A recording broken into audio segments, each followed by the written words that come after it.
Sécase la hierba, marchítase la flor, mas la palabra del Dios vivo permanece para siempre. Compartiendo juntos la palabra de Dios con el pastor José Reyes.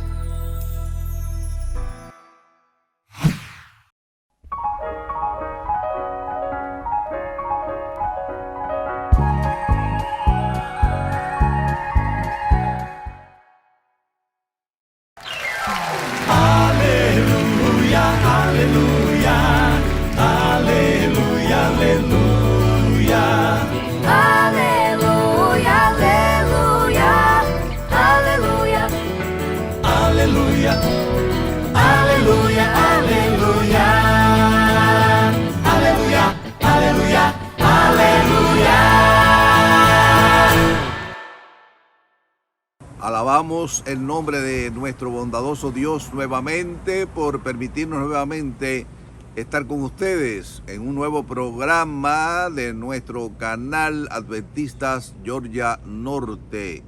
Les deseamos las más ricas bendiciones del cielo y les pedimos que nos acompañen, si así lo desean, en la programación que hemos preparado para el día de hoy. Y ahora, como de costumbre, te invito para que incline tu rostro para encomendarnos a nuestro amante Padre Celestial. Oremos. Gracias, Padre bueno, por permitirnos una vez más compartir con nuestros queridos hermanos y amigos tu palabra santa. Pedimos que tu Espíritu Santo se mueva en medio nuestro y grabe en nuestras mentes y en nuestros corazones tu palabra que vive y permanece para siempre. En los méritos sagrados de Jesús te lo pedimos y damos las gracias. Amén. Bien, y ahora, como de costumbre, te invito para que unan sus voces en alabanza a nuestro Creador.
Los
sé que un día he de verte sin temor, confieso que estaré ante ti, aunque el paso a ti se ha hecho difícil.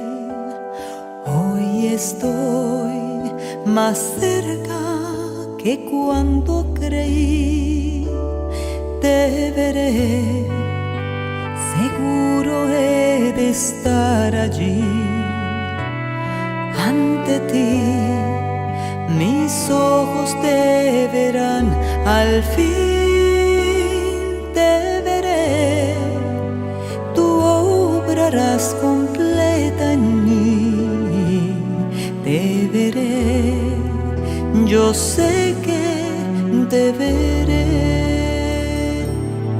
Tengo fe que has puesto en mi vida la semilla y tú la harás crecer, mi Dios. De tu mano cruzaré a tu orilla. Tú me ayudarás a serte fiel. Te veré, seguro he de estar allí ante ti. Mis ojos te verán, al fin te veré. Tú obrarás completa en mí. Te veré, yo sé que te veré. Te veré, seguro he de estar allí ante ti. Mis ojos te verán, al fin te veré. Tú obrarás completa en mí. Te veré, yo sé que te veré. Te veré, yo sé que te veré. Te veré, yo sé que te veré.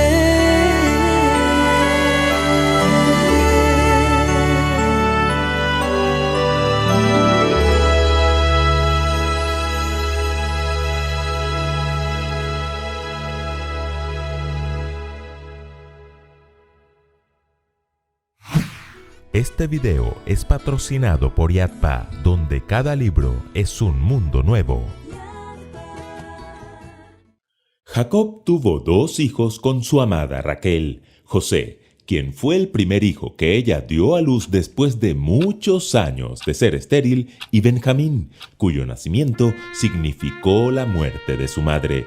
Como recordarán, ellos no eran los únicos hijos de Jacob.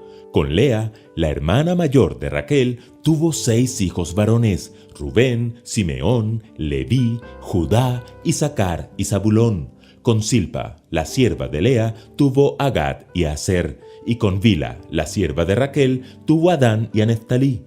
Jacob también tuvo hijas, pero la Biblia solo menciona una, Dina, quien era hija de Lea. ¡Qué familia tan grande! ¿Y cómo no? Tenía 4 mujeres. Eso se llama poligamia, y la poligamia nunca fue el plan de Dios para sus hijos. Así que si bien es cierto que Jacob tenía una gran familia, también tenía grandes problemas en casa. Uno de ellos era que José, su hijo favorito, era odiado por sus 10 hermanos mayores, y lo odiaban aún más cuando José les contaba sus sueños. Lo apodaron Baal Hajalomot, término hebreo que significa experto en sueños, y para adentrarnos más en la historia, pongamos en nuestro buscador José el soñador.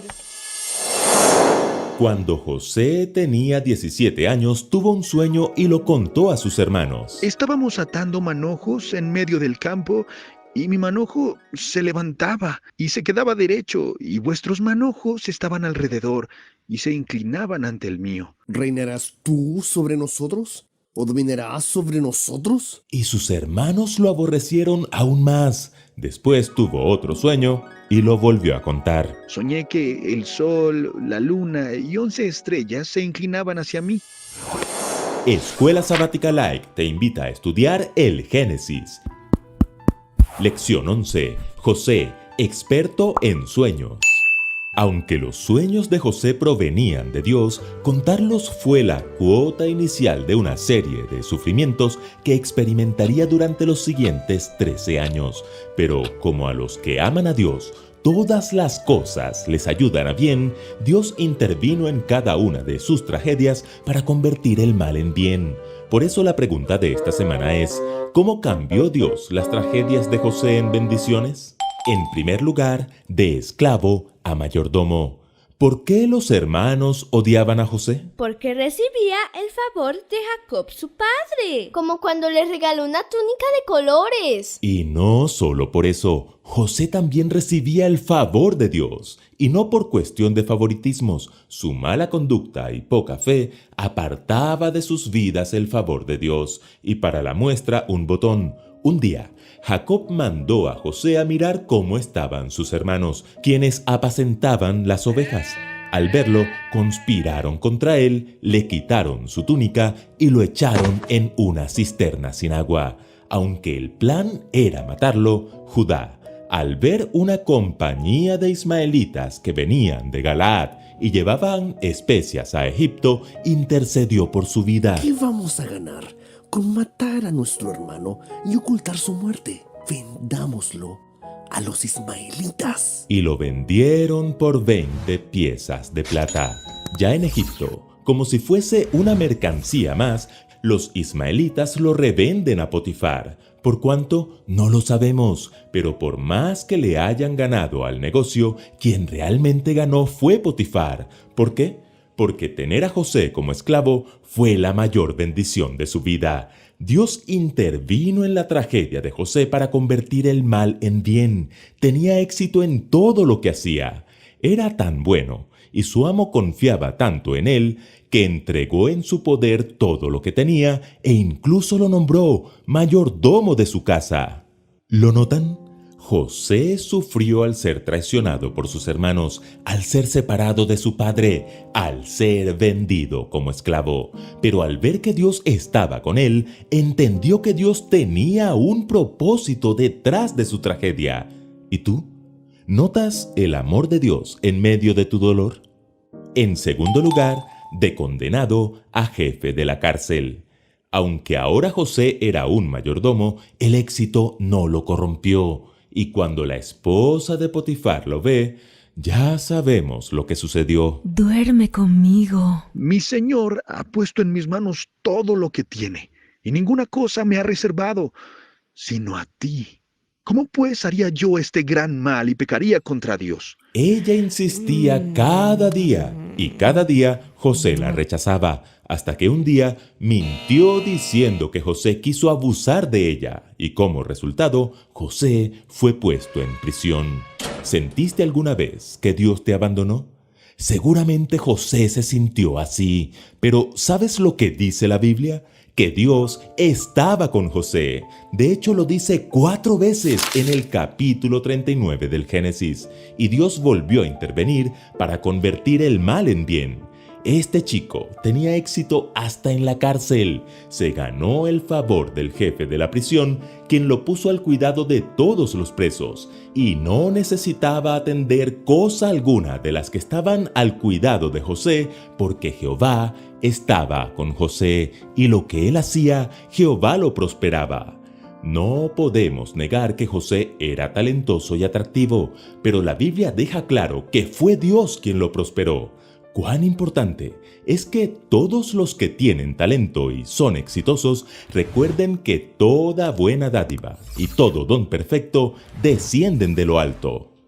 Y en tercer lugar, de prisionero a virrey. ¿Recuerdan quiénes eran los prisioneros más ilustres en la cárcel donde estaba José? El copero del faraón y el panadero del faraón. Correcto.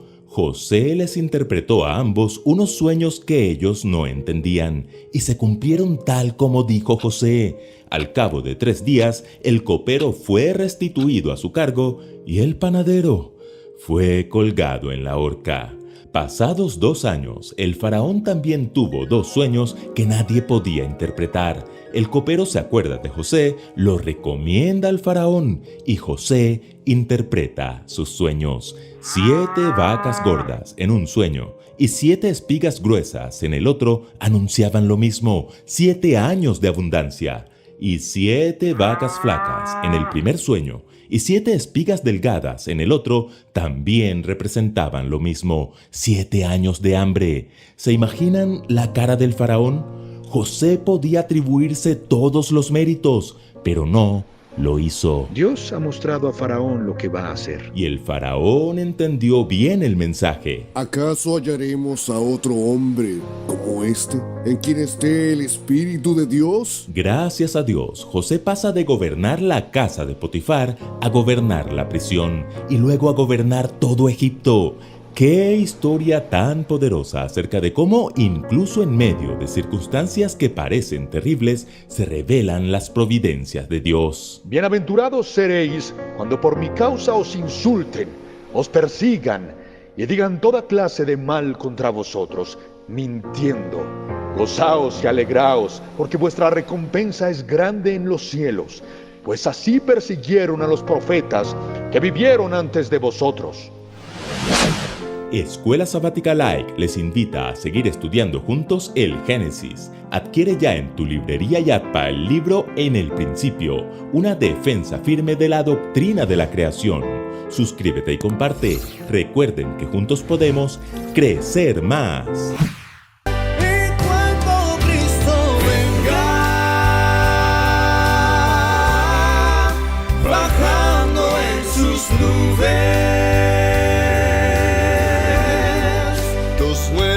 Resucitarán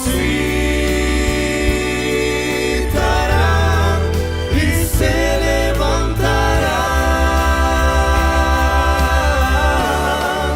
y todos los que estemos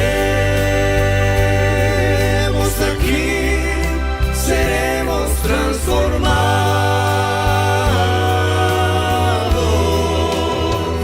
Hoy al clamor final, los cielos se abrirán.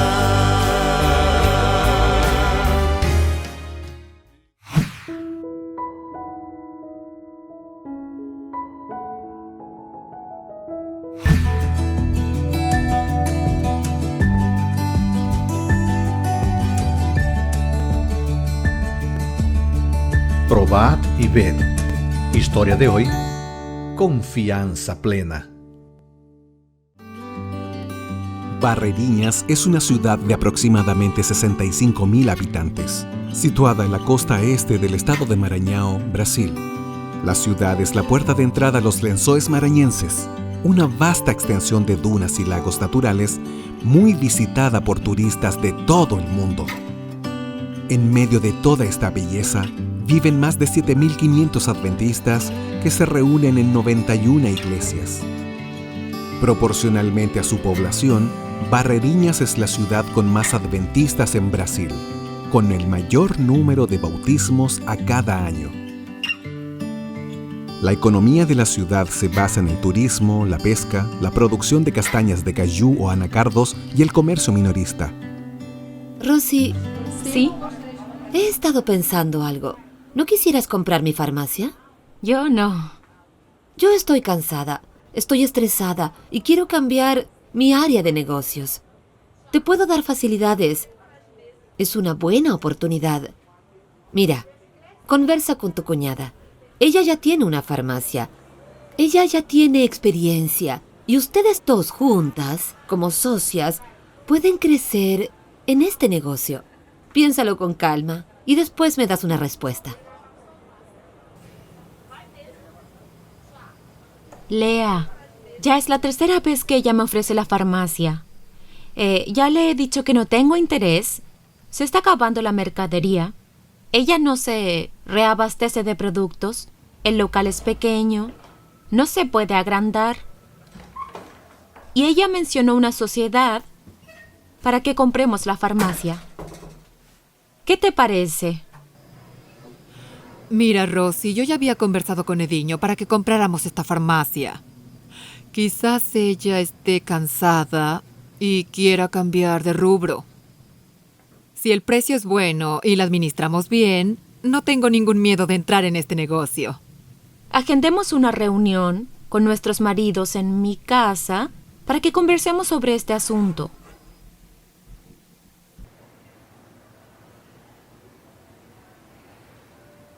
Mi preocupación es con esta pandemia que se está extendiendo por todo el mundo y ya llegó a Brasil. Imagínense si el gobierno ordena cerrar todo y nosotros con esta deuda sin poder abrir el negocio. Debemos pensarlo con cuidado. Dios nos ha bendecido. Jamás dejamos de serle fieles, incluso en los momentos de crisis que atraviesa nuestro país. La compra de esta farmacia también puede ser una bendición en nuestras vidas. Yo le he dicho a Rosy que ella tiene potencial para trabajar en el comercio, emprender y ser dueña de su propio negocio. Esa farmacia funciona de domingo a domingo. Lo primero que va a cambiar es que los sábados ya no se va a abrir.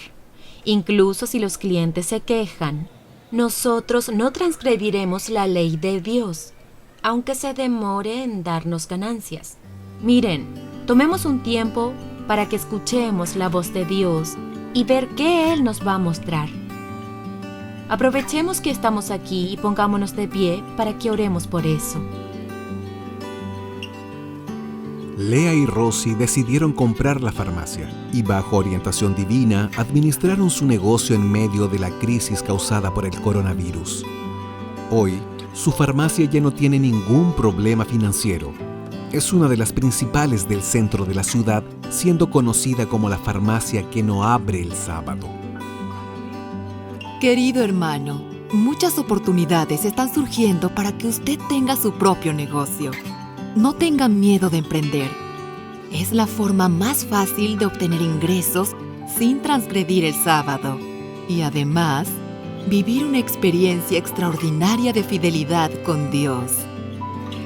Sea fiel, involúcrese en la misión y deje que el Señor cuide de su familia y de sus negocios. Probad y ved. Y ahora, les invito a este momento especial de adoración a través de los diezmos y ofrendas. Que Dios les bendiga.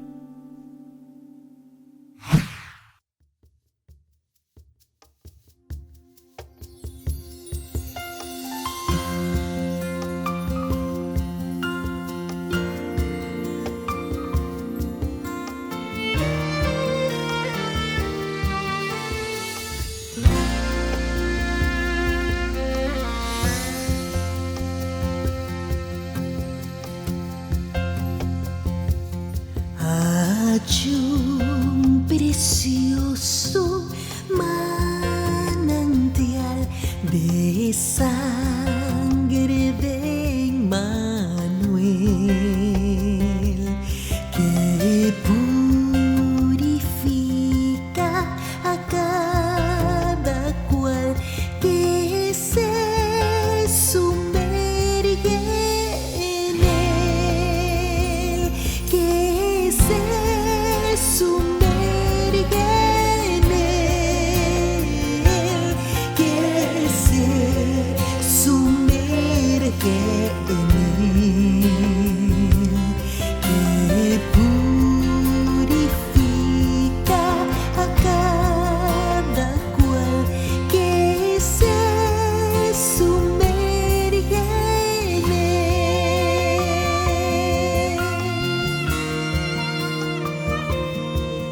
El malhechor se convirtió, vendiendo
amor se lavará por siempre en ti. El pueblo del Señor, el pueblo del Señor,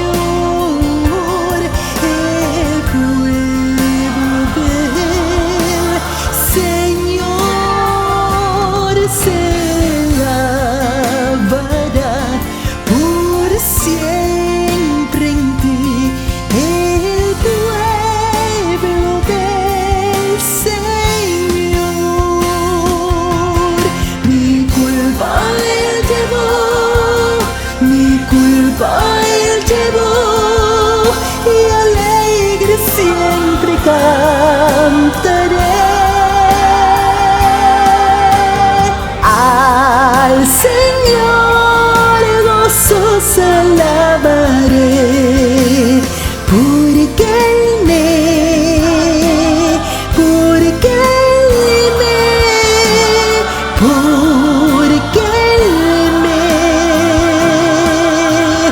salvó.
Sí, amados hermanos, ha llegado el momento del culto de adoración, la segunda parte de nuestro programa, y no sin antes queremos, antes de comenzar, recordarte que si así lo deseas, te suscribas a nuestro canal Adventista Georgia Norte y lo compartas con tus amistades, hermanos, seres queridos, y así cumplamos el mandato evangélico de ir y predicar el evangelio a toda criatura. Que Dios te bendiga y te guarde. Te invito a que nuevamente incline tu rostro para encomendarnos a nuestro bondadoso Dios. Oremos. Nuestro Dios y Padre, alabado y glorificado sea tu nombre ahora y siempre. Te damos muchas gracias por permitirnos una vez más abrir tu palabra y compartirla con nuestros queridos amigos y hermanos. Te lo pedimos y damos gracias en los méritos de Jesús. Amén.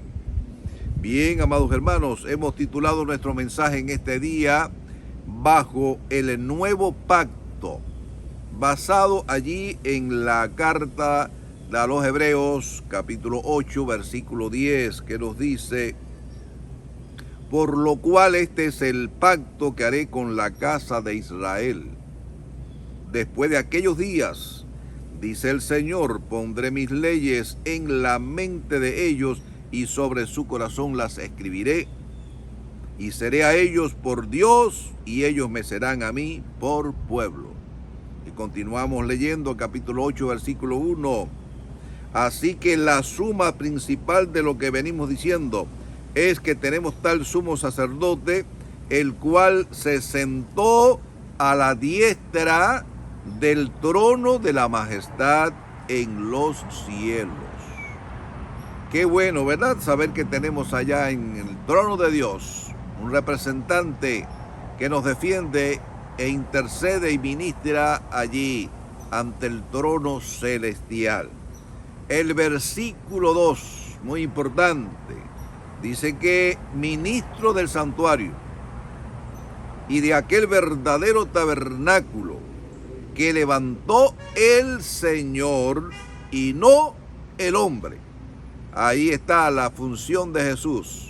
Está ministrando en el cielo, está ministrando ante el trono celestial, ante el Padre, ofreciendo los méritos de su gran sacrificio en la cruz del Calvario, en propiciación por nuestros pecados. Y dice el versículo 6, pero ahora tanto mejor ministerio es el suyo, cuanto es mediador de un mejor pacto establecido sobre mejores promesas. Aleluya, gloria al Señor. ¿Por qué se le llama mejor pacto? Y ese es el tema que nos ocupa en el día de hoy. Porque estaba el antiguo pacto, el pacto sinaítico, cuando Dios proclamó su ley, santa y divina ley, allí los 10 mandamientos en el monte Sinaí, y lo escribió allí con el dedo de Dios, es decir, su espíritu. Y entonces se lo dio allí al pueblo de Israel. ¿Y qué ocurrió? Que el pueblo de Israel dijeron, bueno, todo lo que Jehová Dios ha dicho es bueno y nosotros lo vamos a hacer. Nosotros vamos a cumplir con esos mandatos.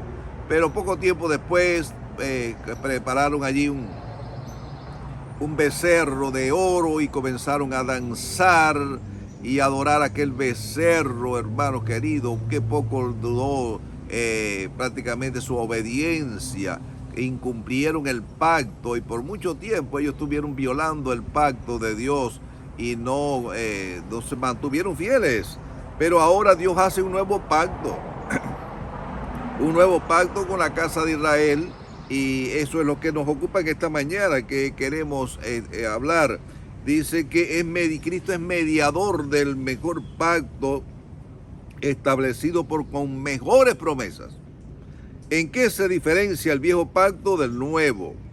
En que el antiguo pacto o pacto sinaítico consistía en que la ley de los 10 mandamientos se encontraban escritos en tablas de piedra. Es como ahora usted tener a un Jesucristo muy hermoso con un corazón aquí en el centro del pecho y adorna su casa porque, bueno, usted lo tiene como una reliquia porque lo heredó de su padre, de sus abuelos, tatarabuelos. Y entonces, oh, qué lindo, no hay quien mueva ese cuadro, eso sí, porque no es una reliquia histórica. Pero ese cuadro, pero usted no es creyente, ha dejado de ser creyente, usted ha dejado de ser obediente a las enseñanzas bíblicas, usted ya no asiste a la iglesia, usted no lee la Biblia, no tiene una vida devocional, hermano querido, usted está vacío, no tiene fe. La vida suya ha cambiado bastante, entonces, hermano, hay que cambiar ese Cristo de la sala, del cuadro, a pasarlo aquí a la mente y al corazón.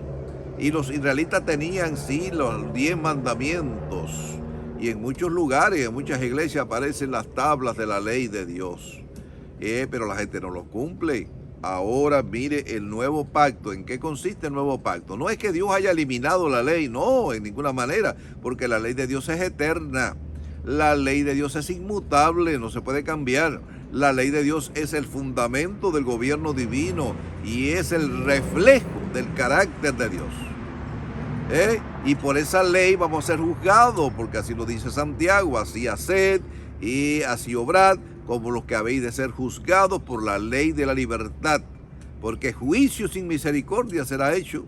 Ahora miren, en el capítulo 9, de Romanos, que versículo 31 al 33, dice así el apóstol Pablo, que el pueblo de Israel, dice, iba tras una ley de justicia, mas no la alcanzó. ¿Por qué? Porque iban tras ella no por fe, sino como por obras de la ley, pues tropezaron en la piedra de tropiezo. Algunas personas dicen, ya nosotros no estamos bajo la ley. Hermano, el hecho de que Cristo haya cumplido la ley por nosotros, el hecho de que Cristo haya cargado tus pecados y los míos sobre sus hombros, eso no te exime de guardar la ley, porque el que nos salva es Jesucristo, eso sí, somos salvos por la gracia de Dios a través de la fe.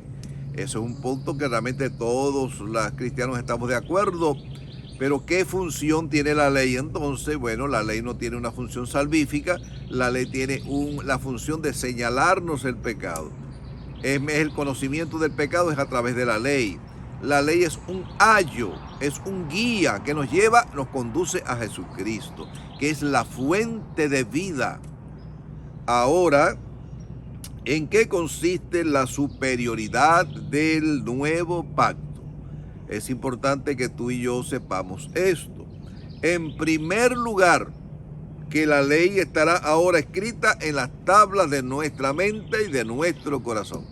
Fíjense bien que ha sido trasladada de un lugar a otro. No ha sido abolida en ningún momento, no ha sido cambiada, sino que ha sido trasladada. He aquí que yo haré un nuevo pacto con la casa de Israel. En aquellos días yo escribiré mis leyes en su mente, en su corazón. Quiere decir que nosotros no vamos a usar la palabra obligado, pero sí estamos comprometidos a obedecer esa ley, porque ahora somos una nueva criatura en Cristo Jesús. Antes no obedecíamos la ley porque estábamos en el mundo, estábamos perdidos, nos encontrábamos sin Dios y sin esperanza. Pero al Cristo llegar a nuestras vidas, y ahora transforma nuestra vida, ocurre lo que se llama la conversión, que es un cambio de vida, un cambio de dirección. Y entonces, ¿qué hace Dios? Nos pone en armonía con su santa y divina ley que hemos quebrantado.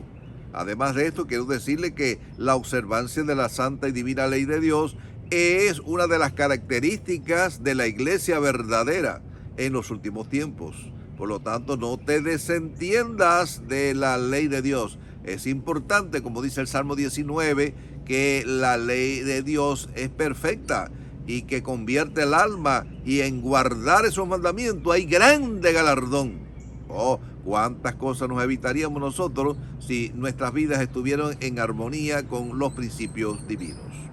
Ahora, el versículo 9 dice, no como el pacto que hice con sus padres el día que los tomé de la mano para sacarlos de la tierra de Egipto, ¿Por qué? Porque ellos no permanecieron en el pacto y yo me desentendí de ellos, dice el Señor. Ellos iban tras esa ley por obras pensando de que realmente tenían méritos al obedecer la ley. Muchos pensaban de que eran salvos mediante la obediencia a la ley y estar sujetos a los preceptos divinos, y desecharon la piedra angular. Miren ustedes, en el antiguo pacto, el sumo sacerdote entraba una vez al año al lugar santísimo. Recuerden ustedes, haciendo un breve repasito del santuario, el tabernáculo en el desierto o en la antigüedad, ustedes saben que allí estaba el atrio, que tenía dos muebles, estaba el altar del sacrificio, donde mañana y tarde se hacían los sacrificios, estaba el lavacro, la fuente de agua antes de entrar al tabernáculo. Luego el tabernáculo se dividía en dos secciones, que era el lugar santo y el lugar santísimo, dividido por un velo, y en la primera parte estaba la mesa de los panes de la proposición, se encontraba también el candelabro de 7 brazos, se encontraba el altar del incienso, que era el oficio más sagrado que se hacía diariamente, donde se ofrecían el perfume, el incienso, que representaba las oraciones de los santos y la intercesión de Jesucristo. Y una vez al año, el sumo sacerdote entraba, atravesaba la cortina, el velo, y detrás de ese velo se encontraba, ¿qué cosa? Un mueble muy sagrado, que era el arca del pacto. En esa arca, que dentro de esa arca se encontraba la ley de Dios, porque es el fundamento de su gobierno. Se encontraba un recipiente con el maná que había caído en el desierto, se encontraba la vara de Aarón que reverdeció. Al pie se encontraba una copia del Pentateuco, y encima de la Santa Chequiná, que era una lámina de oro que cubría allí el arca, se encontraban esculpidos 2 querubines, y entre esos 2 querubines se manifestaba la gloria de Dios. ¿Ve?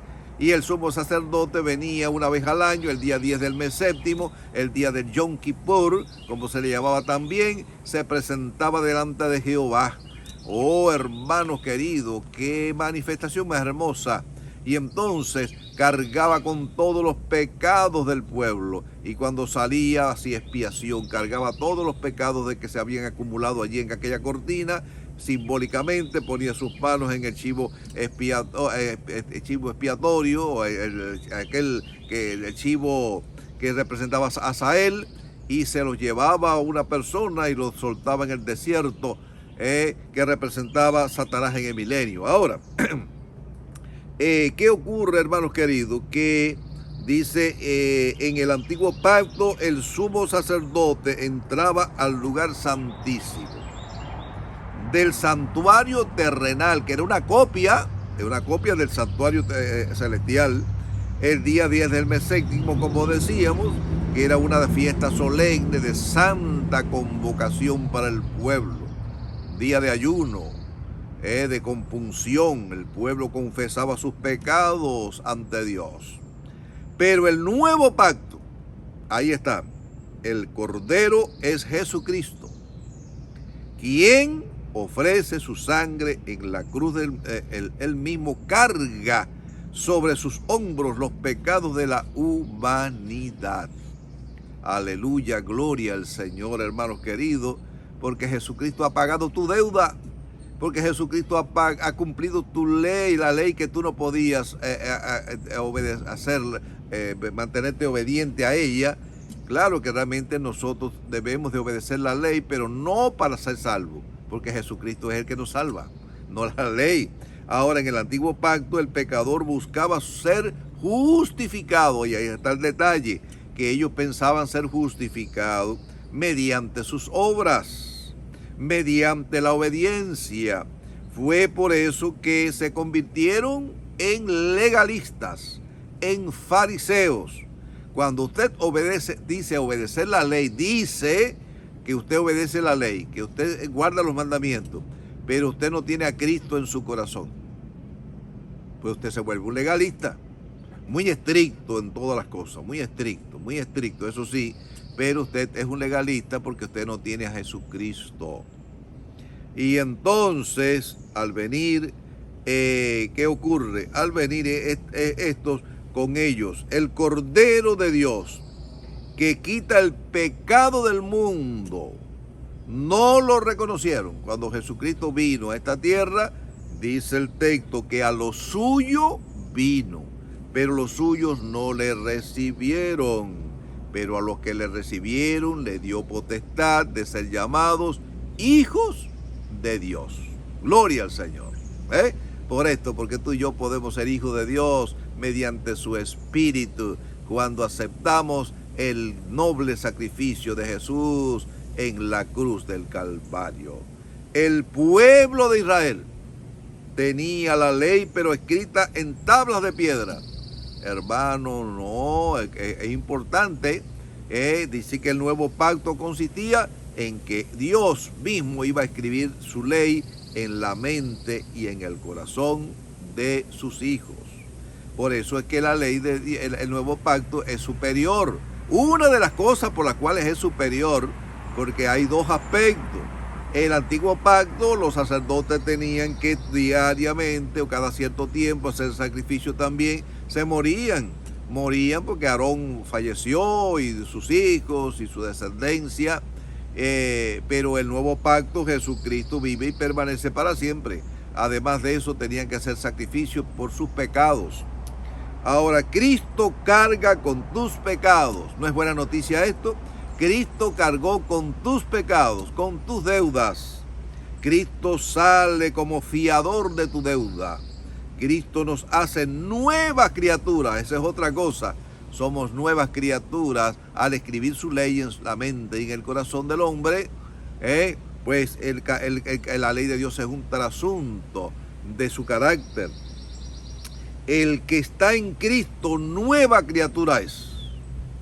En las cosas viejas dice que pasaron, todas son hechas nuevas. Quiere decir que Cristo nos hace nuevas criaturas, nos capacita, nos habilita para vivir una vida en obediencia a sus mandatos divinos.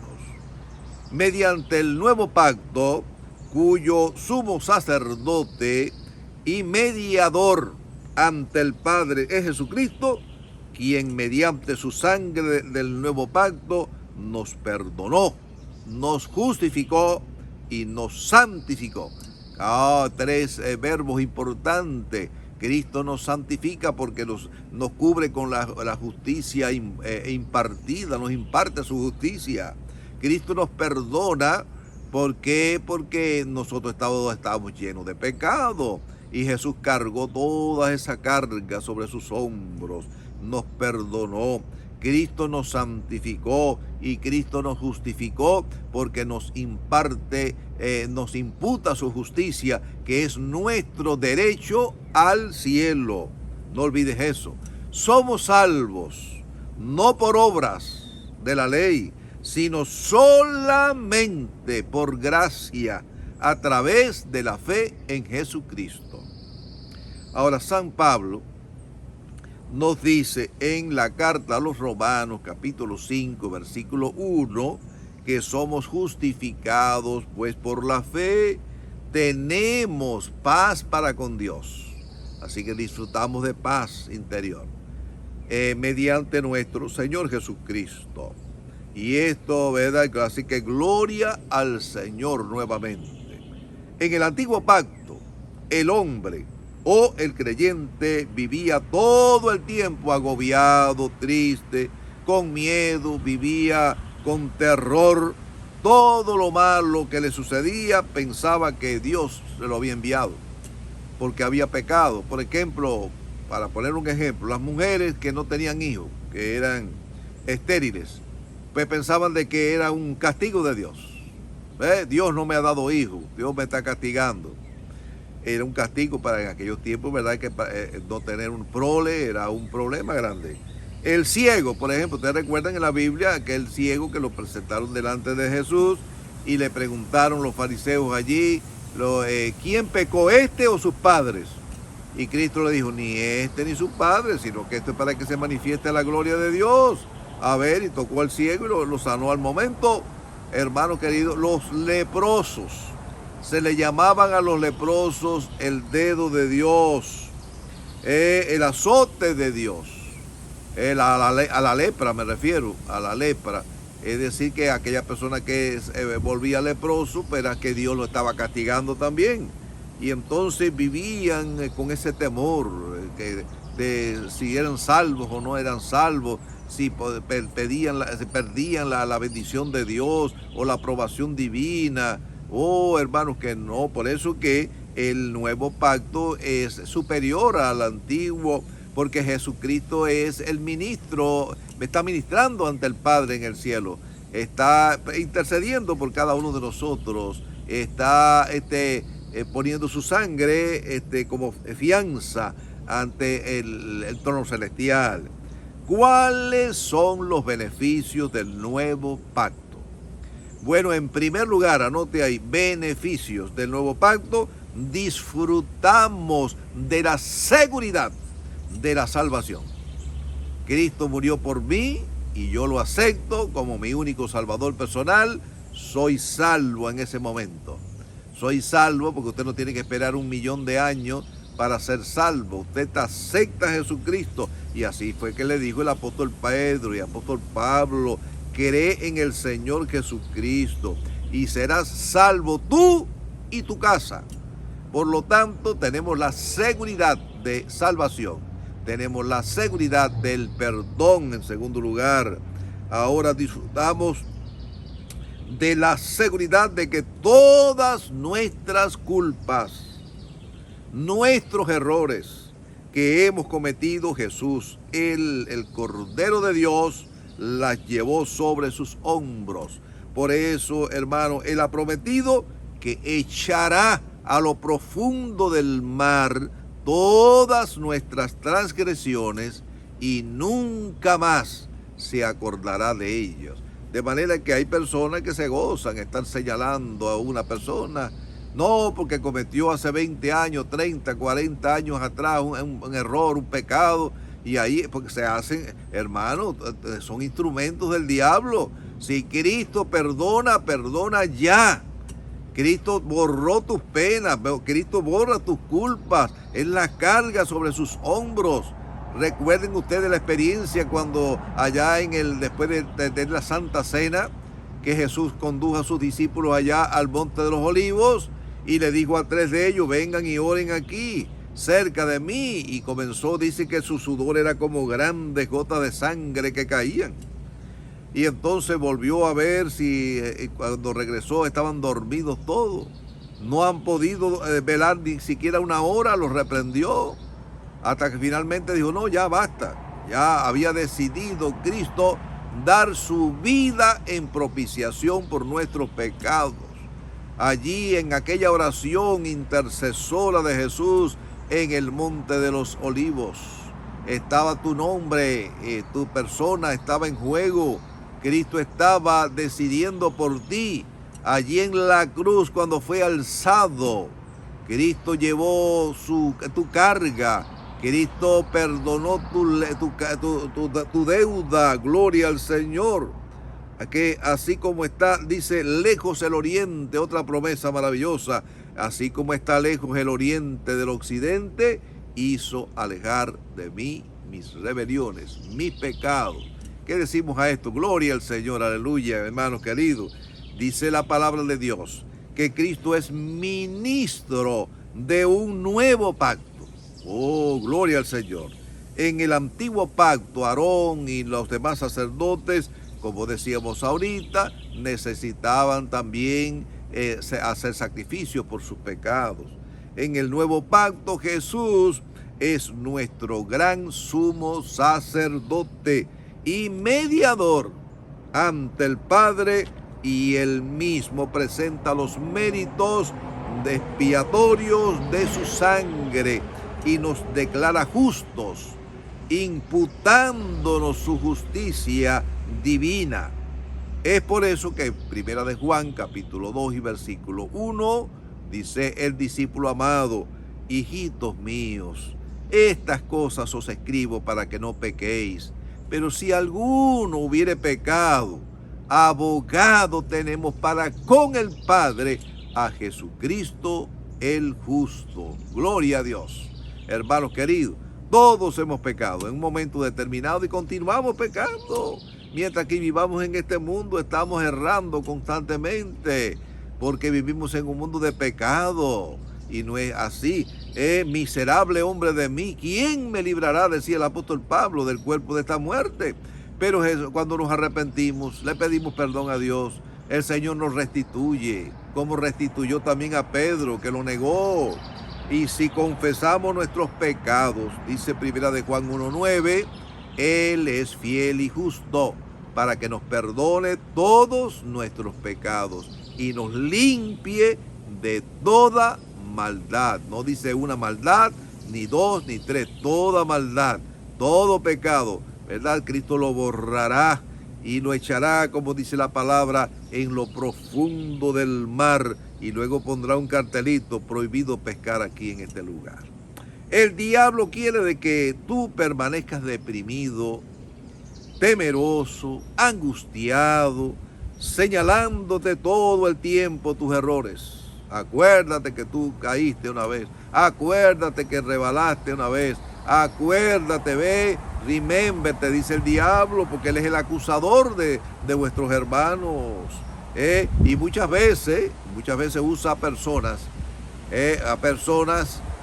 como instrumentos diabólicos para estarle recordando a las personas: oye, mire, usted pecó, no, que mire lo que hizo usted hace tiempo atrás, no, que mire, que... y ahí acusándonos todo el tiempo. Hermano, ese es el trabajo del diablo.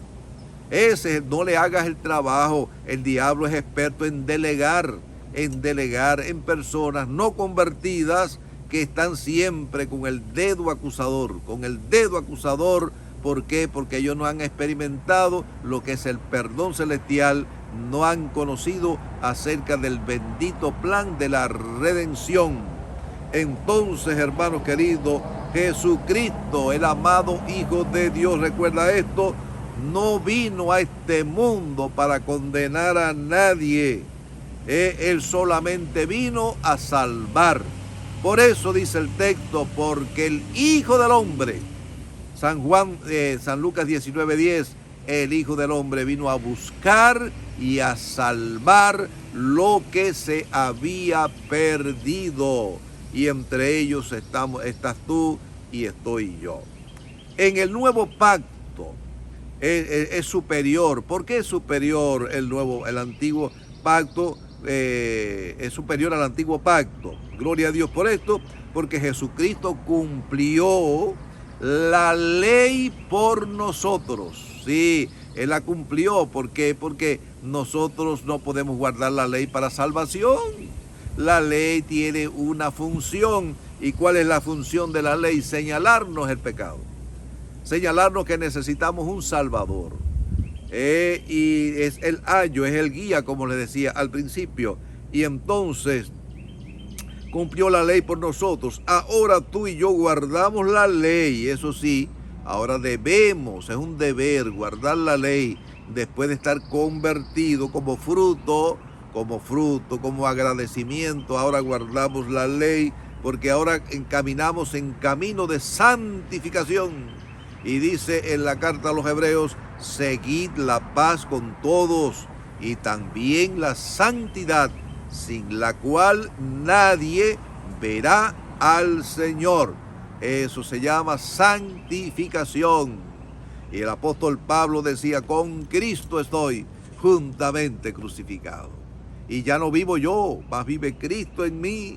Y lo que vivo en la carne lo vivo en la fe del Hijo de Dios, el cual me amó y se entregó a sí mismo por mí. Cada día muero. Y esa debe ser nuestra expresión. Cada día morir al mundo, como dice el himno: muerto al mundo, mas viviendo para ti. Hermano, el Señor está viniendo, es tiempo de prepararnos. Por eso que el apóstol Pablo le escribe allí a Tito y le dice: renunciando a la impiedad y a los deseos mundanos, vivamos en este mundo sobria, justa y piadosamente, aguardando la esperanza bienaventurada y la manifestación gloriosa de nuestro gran Dios y Salvador Jesucristo. Que Dios bendiga su palabra, que es bendita por los siglos de los siglos. Y recuerda, hermano, Maranata, el Señor viene y viene muy pronto. Ahora te invito para que medites en la letra o una tu voz en este bello himno.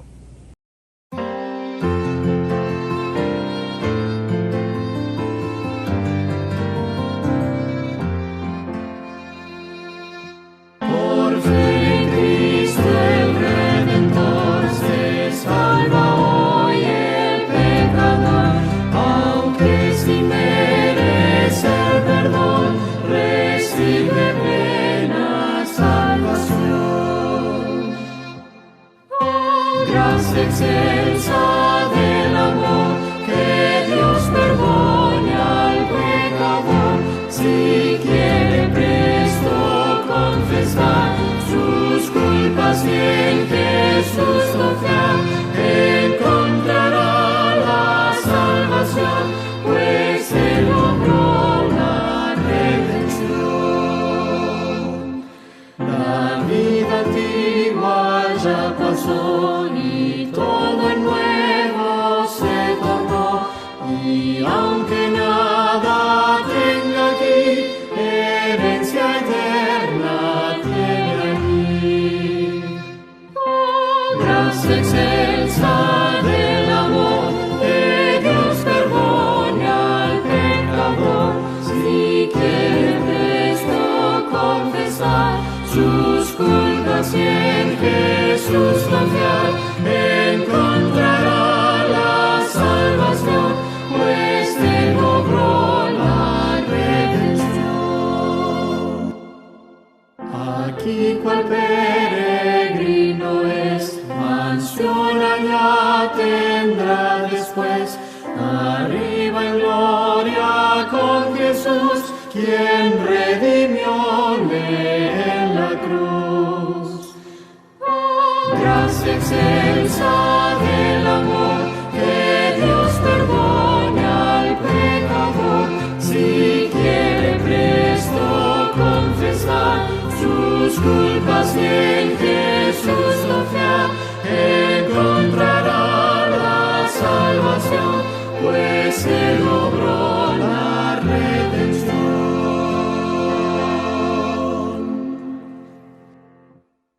Oremos. Gracias, Padre, por tus bondades y bendiciones. Gracias te damos por el estudio de tu palabra, que es bendito por los siglos de los siglos. Gracias por la esperanza de que muy pronto tú has de regresar a buscarnos. Gracias por tu perdón. Gracias por recibir la justicia divina, el manto de justicia que nos capacita y nos da derecho a entrar a la patria celestial. Gracias por el nuevo pacto, porque Jesucristo está ministrando en el cielo, está intercediendo, está mediando ante el Padre. Gracias porque Él cargó nuestras culpas, Él las pagó mediante ese gran sacrificio, derramando su preciosa sangre en la cruz del Calvario. Ayúdanos para que podamos permanecer fieles, obedientes a tu santa y divina ley, como fruto y como agradecimiento de las maravillas que tú has obrado en nuestras vidas. Quédate con nosotros y ahora y siempre te lo suplicamos y damos gracias en los méritos sacrosantos de Jesús, al cual sea la gloria y la honra por siempre. Amén.